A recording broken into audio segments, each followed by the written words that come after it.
창세기 43장. 그 땅에 기근이 심해졌습니다. 이집트에서 가져온 곡식을 다 먹고 나자 아버지가 그들에게 말했습니다. 다시 가서 우리를 위해 양식을 좀 더 사오라. 유다가 아버지에게 말했습니다. 그 사람이 저희에게 단호하게 말하기를 만약 너희 동생이 너희와 함께 오지 않으면 너희가 다시는 내 얼굴을 보지 못할 것이다 라고 했습니다. 아버지께서 만약 막내를 저희와 함께 보내신다면 저희가 내려가서 아버지를 위해 양식을 사오겠습니다. 그러나 베냐민을 보내지 않으시겠다면 저희도 내려가지 않겠습니다. 그 사람이 저희에게 너희 동생이 함께 오지 않으면 너희가 다시는 내 얼굴을 보지 못할 것이다 라고 했기 때문입니다.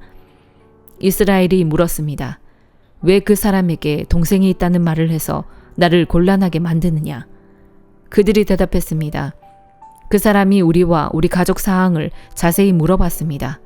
그가 너희 아버지가 아직 살아계시냐? 너희에게 다른 형제가 있느냐? 라고 해서 우리는 그저 묻는 대로 대답했을 뿐입니다. 그가 너희 동생을 데리고 내려오라고 할 줄 우리가 어떻게 알았겠습니까? 유다가 아버지 이스라엘에게 말했습니다. 이 아이를 우리와 함께 보내십시오. 그러면 우리가 당장 가겠습니다. 그래야 우리도 아버지도 우리 자식들도 죽지 않고 살 것입니다. 제가 베냐민을 책임지겠습니다. 제게 책임을 물으십시오. 만약 제가 그를 아버지께 데려와 아버지 앞에 세우지 못한다면 제가 평생토록 아버지 앞에서 그 죄를 다 받겠습니다. 저희가 늑장을 부리지 않았다면 벌써 2번은 갔다 왔을 것입니다. 그들의 아버지 이스라엘이 그들에게 말했습니다. 꼭 그래야만 한다면 이렇게 하자. 너희 자루에 이 땅의 가장 좋은 물건들, 곧 향유 조금과 꿀 조금과 향신료와 모략과 피스타치오와 아몬드를 넣어서 그 사람에게 선물로 갖고 가라. 돈도 2배로 갖고 가서 지난번에 너희 자루 아귀에 담겨 돌아온 돈을 돌려주라. 그것은 아마 실수였을 것이다. 네 동생도 데리고 떠나 다시 그 사람에게 가라. 전능하신 하나님께서 너희로 그 사람 앞에서 긍휼을 입게 하셔서 너희의 다른 형제와 베냐민을 너희와 함께 돌아오게 하기를 바란다. 그러나 내가 내 자식들을 잃어야 된다면 잃을 수밖에 없다. 형제들이 선물과 2배의 돈을 챙겨들고 베냐민도 데리고 이집트로 내려가 요셉 앞에 섰습니다. 요셉은 베냐민이 형제들과 함께 있는 것을 보고 자기 집의 관리인에게 말했습니다. 이 사람들을 내 집 안으로 들이고 짐승을 잡아 식사할 준비를 하여라. 그들이 정오에 나와 함께 식사할 것이다. 관리인이 요셉의 말대로 해 형제들을 요셉의 집으로 들어오게 했습니다. 형제들은 그의 집 안으로 들어가게 되니 두려워서 속으로 생각했습니다. 전에 우리 자루에 담겨서 도로 돌아온 그 돈 때문에 우리가 여기에 끌려왔나 보다. 그가 우리에게 달려들어 붙잡아 우리를 종으로 삼고 우리 나귀도 빼앗으려고 하나 보다. 그 집 문 앞에서 그들이 요셉 집의 관리인에게 다가가서 말했습니다. 그들이 말했습니다. 내 주여, 실은 저희가 지난번에 여기로 양식을 사러 왔었습니다. 그런데 저희가 여관에 도착해서 저희 자루를 열어보니 각 사람의 자루 입구마다 돈이 고스란히 들어있었습니다. 그래서 저희가 그것을 다시 가져왔습니다. 그리고 저희가 양식을 살 돈을 더 가져왔습니다. 저희는 누가 돈을 자루에 넣었는지 모릅니다. 그 관리인이 말했습니다. 괜찮습니다. 두려워하지 마십시오. 여러분의 하나님, 곧 여러분 아버지의 하나님께서 여러분들 자루에 보물을 넣어주신 것입니다. 저는 여러분의 돈을 받았습니다. 그러고 나서 그는 시므온을 그들에게 데려왔습니다. 관리인은 형제들을 요셉의 집으로 데리고 들어가 발 씻을 물을 주고 그들의 나귀에게도 먹이를 주었습니다. 형제들은 자신들이 거기에서 식사를 하게 되리라는 것을 들었기 때문에 정오가 돼 요셉이 오기 전에 준비해온 선물을 챙겼습니다. 요셉이 집에 오자 그들은 준비한 선물을 집 안으로 갖고 들어가 그 앞에서 땅에 엎드려 절했습니다. 요셉은 형제들에게 잘 있었는지 묻고 난 다음에 말했습니다. 너희가 말했던 너희의 늙은 아버지는 어떠하시냐? 그분이 아직 살아계시냐? 그들이 말했습니다. 주의 종인 저희 아버지는 아직 살아계시고 잘 지내고 계십니다. 그들이 다시 머리를 숙여 절했습니다. 요셉이 눈을 들어 자기 어머니의 아들인 자기 동생 베냐민을 보고 이 아이가 너희가 내게 말했던 그 막내냐 하고 물어보고 다시 말했습니다. 아이야, 하나님께서 너에게 은혜 베푸시기를 바란다. 요셉은 서둘러서 밖으로 나갔습니다. 그가 자기 동생을 보자 애틋한 마음이 불타올랐기 때문이었습니다. 그는 울 곳을 찾아 자기 방으로 들어가 울었습니다. 그러고 나서 요셉은 얼굴을 씻고 다시 나왔습니다. 그가 마음을 진정시키면서 말했습니다. 음식을 내오너라. 사람들이 음식을 요셉에게 따로 차려주고 그 형제들에게 따로 차려주고 요셉과 함께 식사를 하는 이집트 사람들에게 또 따로 차려주었습니다. 이는 이집트 사람들은 히브리 사람들과 함께 식사하는 것을 혐오스러운 일로 여겨 그들과 함께 식사를 할 수 없었기 때문이었습니다. 형제들의 자리가 첫째부터 막내까지 나이 순서대로 요셉의 앞에 배정됐습니다. 이 때문에 형제들이 놀라 서로 얼굴을 바라보았습니다. 요셉이 자기 상에서 음식을 나눠주었는데 베냐민에게는 다른 사람들보다 5배나 많은 양의 음식을 주었습니다. 그들이 마시며 요셉과 함께 즐거워했습니다. 마가복음 13장. 예수께서 성전을 떠나실 때 제자들 가운데 한 사람이 말했습니다. 선생님, 저것 좀 보십시오. 저 큰 돌들 하며 웅장한 건물 좀 보십시오. 예수께서 그에게 말씀하셨습니다. 이 훌륭한 건물들을 보느냐? 여기 있는 돌 하나도 그냥 쌓여있지 않고 하나같이 모두 무너질 것이다. 예수께서 성전 맞은편 올리브산에서 앉아 계실 때에 베드로와 야고보와 요한과 안드레가 따로 나와 예수께 물었습니다. 말씀해 주십시오. 그런 일이 언제 일어납니까? 그런 일이 다 이루어질 무렵에는 어떤 징조가 있겠습니까? 예수께서 대답하셨습니다. 어느 누구에게도 현혹되지 않도록 조심하라. 많은 사람들이 내 이름으로 와서 내가 바로 그다라고 하며 많은 사람들을 속일 것이다. 전쟁이 일어난 소식과 소문이 들려도 놀라지 말라. 그런 일은 반드시 일어나야 하지만 아직 마지막은 아니다. 민족과 민족이 서로 대항에 일어나고 나라와 나라가 서로 대항에 일어날 것이다. 곳곳에서 지진이 일어나고 기근이 들 것이다. 그러나 이런 일은 해산하는 고통의 시작일 뿐이다. 너희는 정신을 바짝 차려야 한다. 너희는 법정에 넘겨지고 회당에서 매질당할 것이다. 그리고 나로 인해 왕과 총독들 앞에 서서 그들에게 증언하게 될 것이다. 먼저 복음이 세상 모든 민족에게 전해져야 한다. 너희가 붙잡혀 가서 재판을 받게 될 때에 무슨 말을 할지 미리 걱정하지 말라. 때에 맞게 너희에게 주시는 말만 하면 된다. 말하는 분은 너희가 아니라 성령이시다. 형제가 형제를, 아버지가 자식을 배신해 죽게 내어줄 것이다. 자식들이 부모를 배역해 죽게 만들 것이다.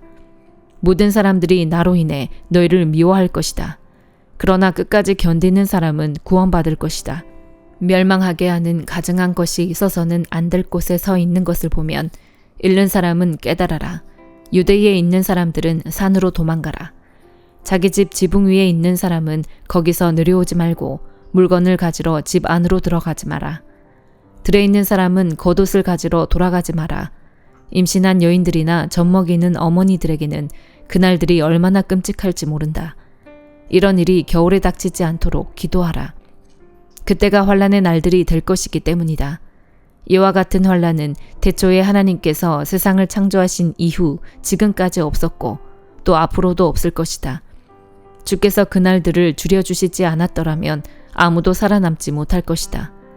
그러나 주께서는 자신이 택하신 사람들을 위해 그날들을 줄여주셨다.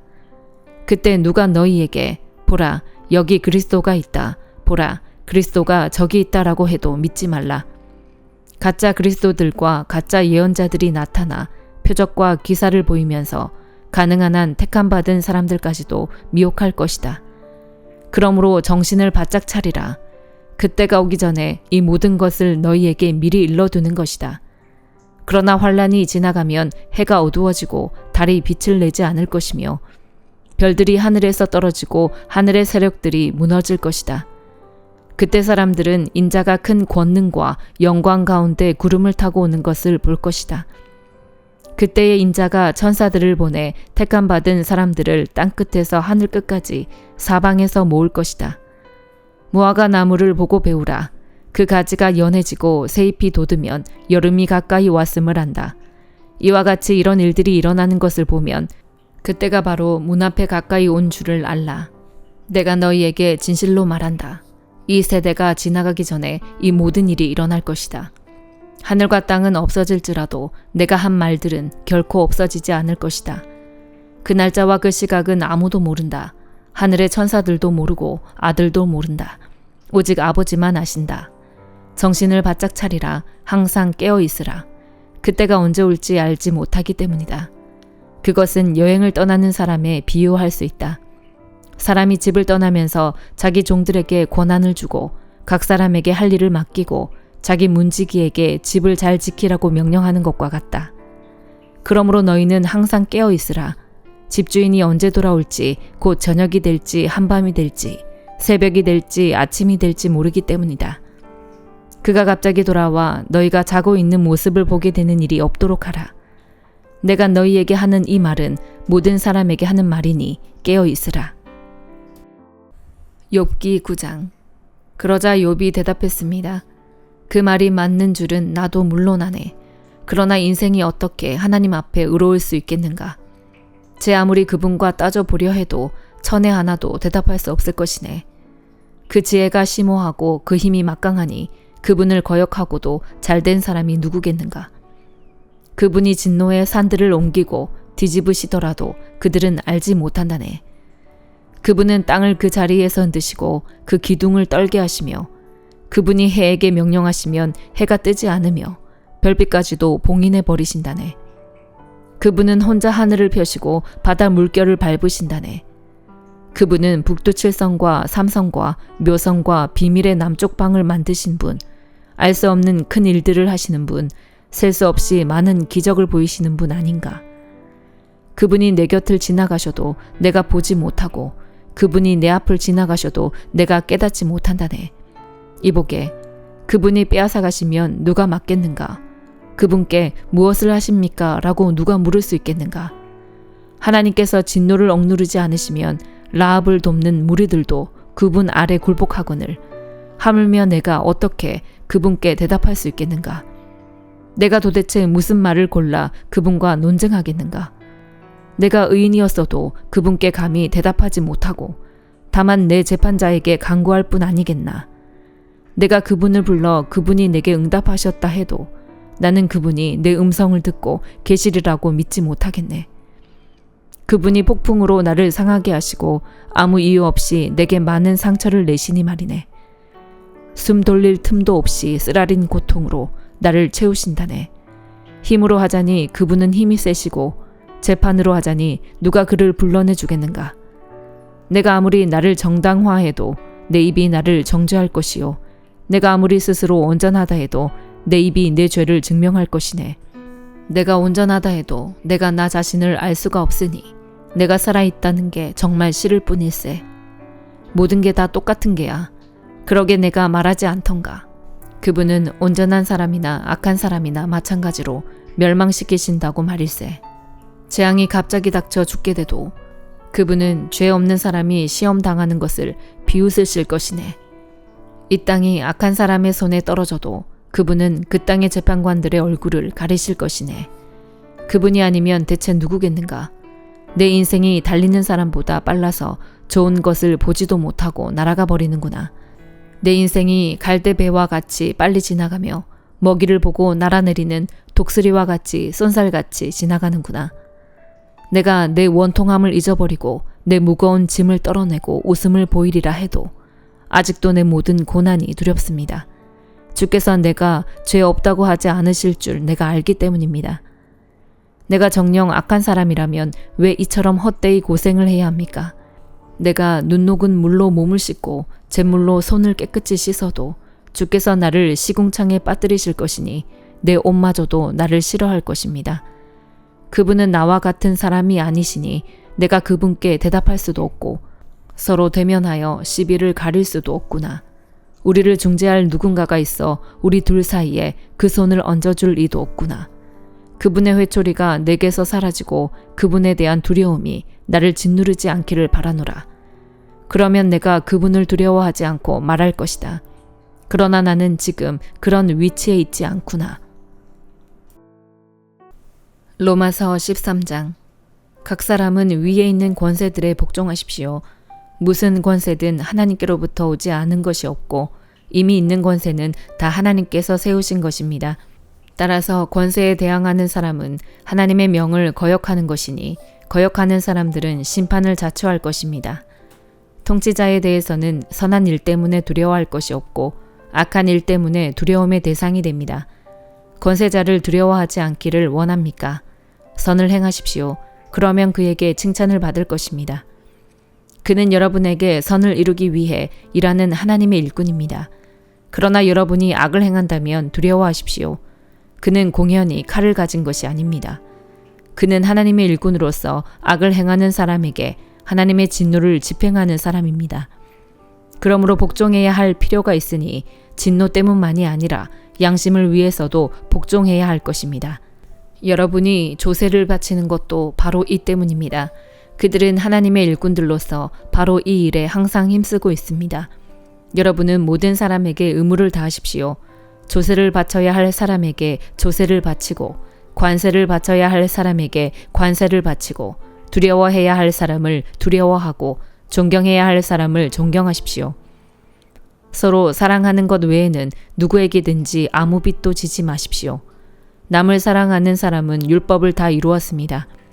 간음하지 말라, 살인하지 말라, 도둑질하지 말라, 탐내지 말라라고 하는 계명과 그 밖에 다른 계명이 있을지라도 이 모든 계명들은 네 이웃을 네 자신과 같이 사랑하라라고 하는 이 말씀 가운데 다 요약되어 있습니다. 사랑은 이웃에게 악을 행하지 않습니다. 그러므로 사랑은 율법의 완성입니다. 여러분이 이 시기를 알고 있는 것처럼 벌써 잠에서 깨어야 할 때가 됐습니다. 이제 우리의 구원이 처음 믿을 때보다 가까이 왔기 때문입니다. 밤이 깊고 낮이 가까이 왔습니다. 그러므로 어두움의 일들을 벗어버리고 빛의 갑옷을 입읍시다. 낮에 행동하듯이 단정하게 행동합시다. 방탕하거나 술 취하지 말고 음행하거나 호색하지 말며 다투거나 시기하지 말고 오직 주 예수 그리스도로 옷 입고 정욕을 채우려고 육신의 일을 애쓰지 마십시오. 아멘.